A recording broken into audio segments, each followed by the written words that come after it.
Hello दोस्तों, स्वागत है आपका हमारे यूट्यूब चैनल में। तो आज हम कवर करेंगे 1000 most important GK GS series का पार्ट 7।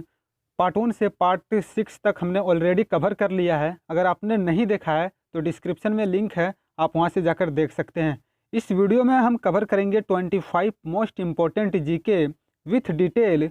तो ये वीडियो आपके लिए बहुत बेनिफिट होने वाला है। वीडियो को पूरा ज़रूर देखिए। चलिए वीडियो शुरू करते हैं। अगर वीडियो अच्छा लगे तो इसे लाइक और चैनल को सब्सक्राइब जरूर कीजिएगा। पहला क्वेश्चन है, भारत का प्रथम वायसराय कौन था? तो सही आंसर होगा ऑप्शन बी, लॉर्ड कैनिंग।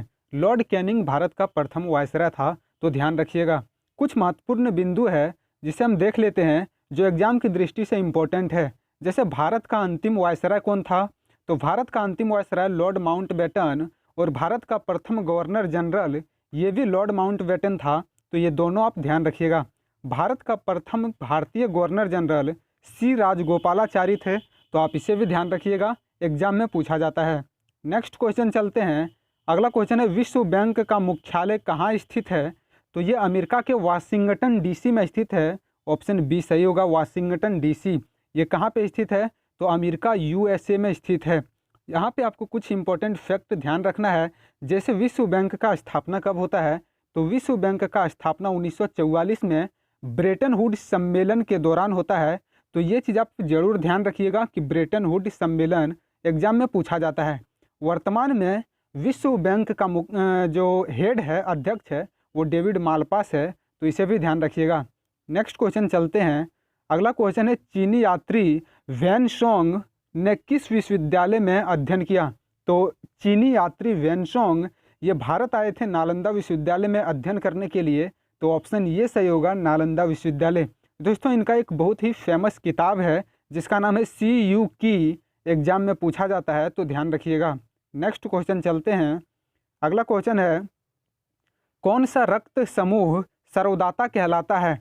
तो सर्वदाता रक्त समूह कौन सा है? ऑप्शन ये सही होगा, वो नेगेटिव। वो नेगेटिव सर्वदाता रक्त समूह होता है, और AB पॉजिटिव सर्वग्राही होता है। तो ध्यान रखिएगा। यहाँ पे साइंस के दृष्टि से कुछ इंपॉर्टेंट फैक्ट मैंने कवर किया है। जैसे रक्त समूह का खोज किसने किया? तो रक्त समूह का खोज 1900 ईस्वी में, दोस्तों यहाँ पे ध्यान रखिएगा, 1900 ईस्वी होगा। 1900 ईस्वी में कार्ल लैंडस्टीनर के द्वारा किया गया था। तो ये चीज़ एग्जाम में पूछा जाता है कि रक्त समूह का खोज किसने किया? कार्ल लैंडस्टीनर ने किया था। ध्यान रखिएगा। नेक्स्ट क्वेश्चन है। अगला क्वेश्चन चलते हैं, मनुष्य के शरीर की सबसे छोटी हड्डी शरीर के किस अंग में पाया जाता है? तो जो मनुष्य का शरीर का सबसे छोटा हड्डी होता है, ये कान में पाया जाता है। ऑप्शन बी सही होगा, और इसका नाम होता है स्टेपिस। तो यहाँ पे इसे ध्यान रखिएगा। कुछ इंपॉर्टेंट फैक्ट जो साइंस के दृष्टि से अति महत्वपूर्ण हो जाता है, इसमें आपका है कि मनुष्य की सबसे बड़ी हड्डी फीमर होता है, और हड्डियों के अध्ययन को ऑस्टियोलॉजी कहा जाता है। तो ये चीज़ आप ध्यान रख लीजिएगा, हड्डियों के अध्ययन को ऑस्टियोलॉजी कहा जाता है। हड्डी के निर्माण में कैल्शियम का महत्वपूर्ण योगदान होता है। तो इसे भी ध्यान रखिएगा, इम्पोर्टेंट है। नेक्स्ट क्वेश्चन चलते हैं। अगला क्वेश्चन है, नीति आयोग के पदेन अध्यक्ष के रूप में कौन कार्य करता है? तो नीति आयोग के पदेन अध्यक्ष के रूप में हमेशा प्रधानमंत्री कार्य करते हैं। तो ऑप्शन डी सही होगा, भारत के प्रधानमंत्री। दोस्तों, नीति आयोग के बारे में कुछ इंपॉर्टेंट फैक्ट जो हमें ध्यान रखना चाहिए। नीति आयोग का स्थापना कब होता है? तो नीति आयोग का स्थापना होता है 1 जनवरी 2015 को, और ये योजना आयोग के स्थान पर इसका स्थापना किया गया था। वर्तमान अध्यक्ष राजीव कुमार, और वर्तमान में CEO अमिताभ कांत है। तो आप इसे भी ध्यान रखिएगा।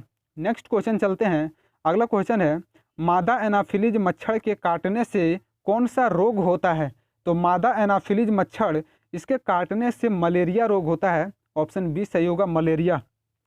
दोस्तों, मलेरिया का जो दवा है कुनैन, ये सिनकोना की छाल से प्राप्त किया जाता है। तो ध्यान रखिएगा। और मलेरिया उन्मूलन का जो लक्ष्य रखा गया भारत में, ये 2030 तक रखा गया है। ध्यान रखिएगा। जैसे मैंने यहाँ पे कवर किया है, मलेरिया की दवा कुनैन सिनकोना की छाल से प्राप्त किया जाता है, और भारत में मलेरिया उन्मूलन का लक्ष्य जो है ये 2030 है। तो इसे ध्यान रखिएगा। नेक्स्ट क्वेश्चन चलते हैं। अगला क्वेश्चन है, टेलीफोन का आविष्कार किसने किया था? तो टेलीफोन का आविष्कार ग्राहम बेल द्वारा किया गया। ऑप्शन ये सही होगा। दोस्तों, आप इसे ट्रिक से भी याद रख सकते हैं। जैसे अगर आपके पास फ़ोन है और फ़ोन बजता है, तो फ़ोन आता है किसी का, तो क्या बजता है? बेल बजता है। तो इस तरह से आप रिलेट कर सकते हैं। ग्राहम बेल, इन्होंने 1875 में टेलीफोन का आविष्कार किया था, तो ध्यान रखिएगा। नेक्स्ट क्वेश्चन चलते हैं। अगला क्वेश्चन है प्रकाश की गति कितनी होती है? सही आंसर होगा 3 लाख किलोमीटर प्रति सेकेंड। तो ऑप्शन ये सही होगा 3 लाख किलोमीटर प्रति सेकेंड। दोस्तों इसे आपको ऑप्शन में इस तरह से भी देखने को मिल सकता है, जैसे कि 3 गुना 10⁸ मीटर प्रति सेकेंड, ये भी आपको मिल सकता है। या फिर इसी को हम लिख सकते हैं 3 गुना 10⁵ किलोमीटर प्रति सेकेंड। तो आप इसे भी ध्यान रखिएगा। नेक्स्ट क्वेश्चन चलते हैं। अगला क्वेश्चन है पृथ्वी सूर्य का चक्कर लगाती है, यह सबसे पहले किसने बताया? तो पृथ्वी सूर्य का चक्कर लगाती है, यह सबसे पहले कोपरनिकस के द्वारा बताया गया था। तो ऑप्शन बी सही होगा। कुछ इंपॉर्टेंट फैक्ट जो हमें ध्यान रखना है, जैसे कोपरनिकस ने सबसे पहले कहा था कि पृथ्वी सूर्य का परिक्रमा गोलाकार मार्ग पर कर रही है।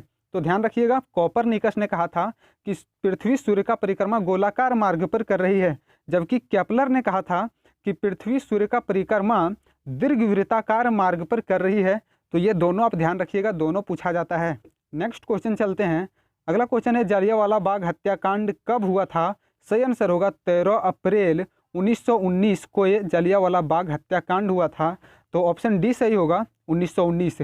जलियांवाला बाग हत्याकांड रॉलेट एक्ट के विरोध में किया जाता है।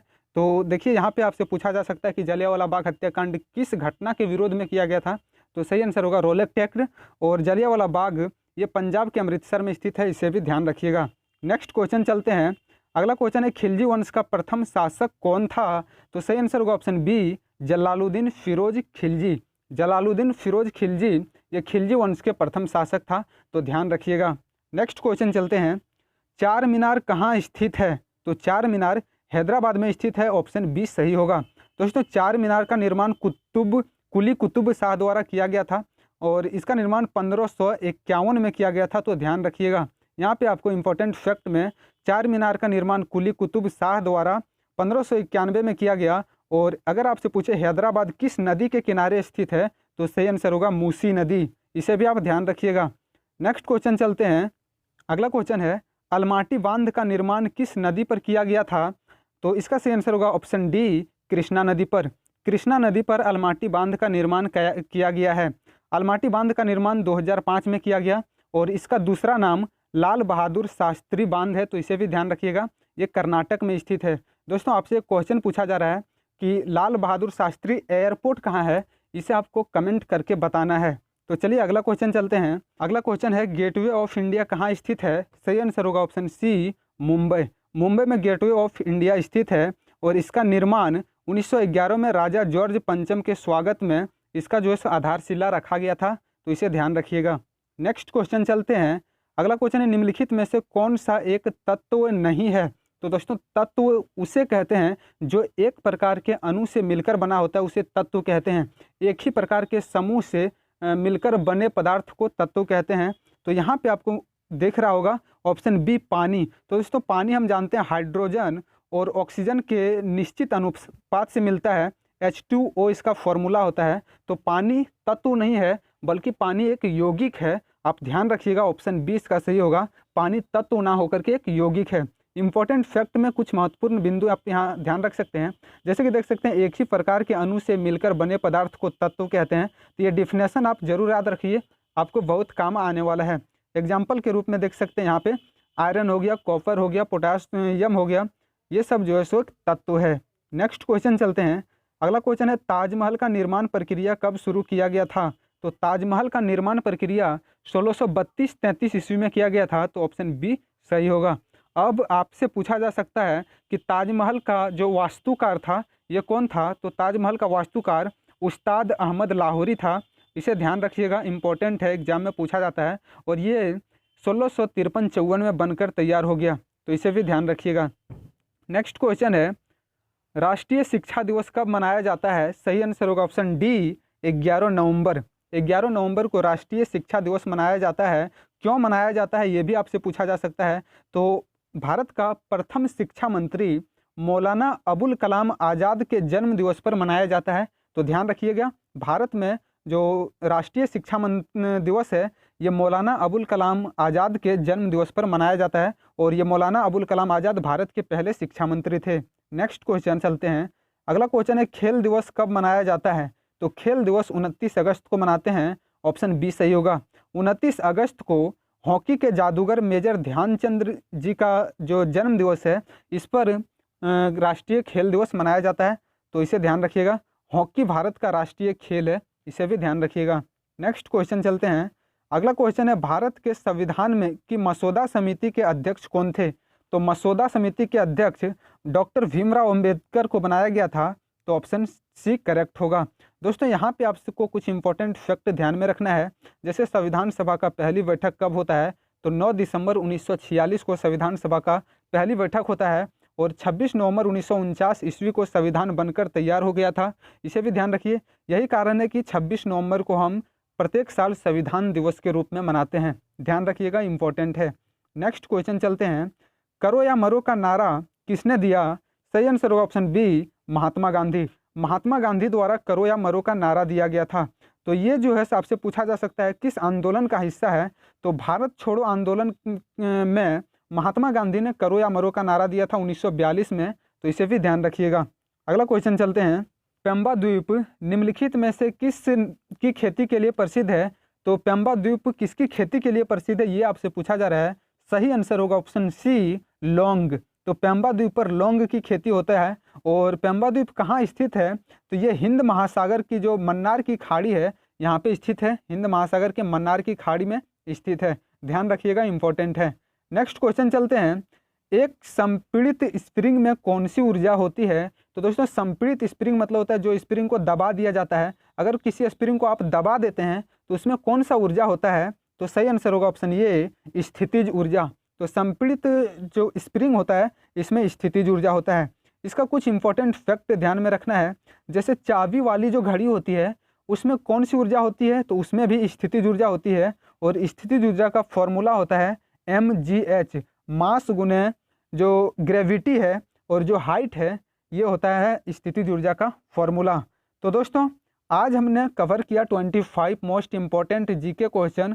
तो अगर आपको वीडियो अच्छा लगा हो तो इसे लाइक करें और इस चैनल को सब्सक्राइब करें, तथा कमेंट करके आप अपनी राय जरूर दें आपको वीडियो कैसा लगा। तो चलिए मिलते हैं एक और वीडियो में, तब तक के लिए जय हिंद, जय भारत।